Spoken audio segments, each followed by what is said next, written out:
Buboy Fernandez uminit-ulo sa resulta ng laban ni Manny Pacquiao. Gustong manampal, Sean Gibbons tinira mga judges.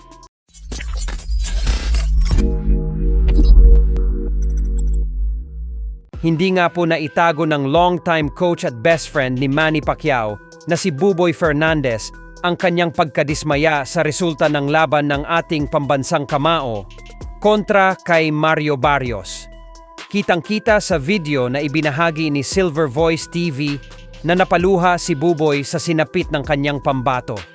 Kaya naman binuntong na lamang ni Buboy ang init ng kanyang ulo sa isang vlogger na dinadown si Manny Pacquiao. Matatandaan na sinabi ng isang sports analyst na si Al Mendoza na hindi nakakayanin ni Pacquiao hanggang 12-round bagkos ay lalaylay na ang dila nito pag-akyat ng 5 hanggang 6 na rounds. Kailangan i-knock out niya si Barrios within 6 rounds. Otherwise, pag umabot ng 12 rounds yan, wala na, laylay na ang dila ni Pacquiao. Masakit man sabihin. Sa boxing kasi, lagi sinasabi na every boxer has a knockout punch, whether dejado o lemado.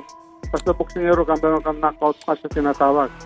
Yun ang kinakailangan pala kay Pacquiao para manalo siya, yung knockout punch. Otherwise, pag natapos siya ng 12 rounds, wala, laylay ng dila niyan, hindi na siya abot ng 12 rounds. Naiyak ako. Panalo talaga tayo. Alam ko panalo. Minsan nakakasakit lang, di ba? Panalo tayo. Ngayon, doon sa isang commentator o vlogger na nag-comment, di ba sabi mo, pag dumating na Pacquiao sa 5 round o pataas, dinilat niya ang dila niya.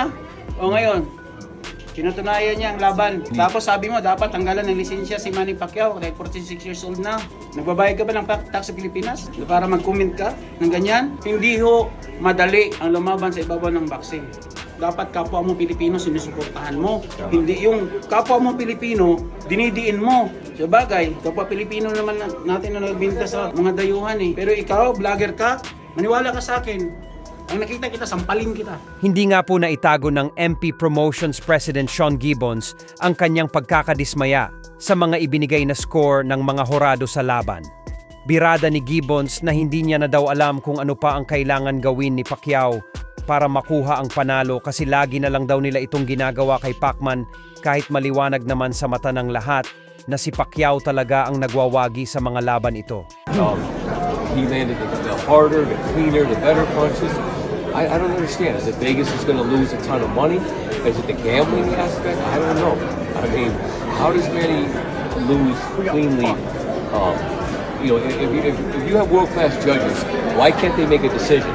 Why can't you go one way or the other? You know what I'm saying? A draw seems very weird to me, but I'm very proud of Manny because he spent 7 weeks preparing for this. The guy ran for an election for 3-4 months, did not train at all, did not fight for 4 years. The guy I watched put 7 weeks of training in. It's incredible. And to be robbed of the chance to make history, it's just sick. I hate this sport. I really hate boxing. It's the ugly side of it. This is the side I've done it for 37 years, makes me just want to get out of it. Because it's so sad to me. Mario Barrios. Who the f*** wants to see him? Manny Pacquiao beat Mario Barrios. Mario Barrios. Not in a bad way. I like him. But f*** him. Manny Pacquiao beat Mario Barrios. Why should he? What does he need to fight for? You know, when you do what you did and win a fight like that, it's just like I mean, you heard it everywhere. I've seen all the stories come in. I've seen Dan Rafael 9-3. I've seen Yahoo, Manny Pacquiao Rock.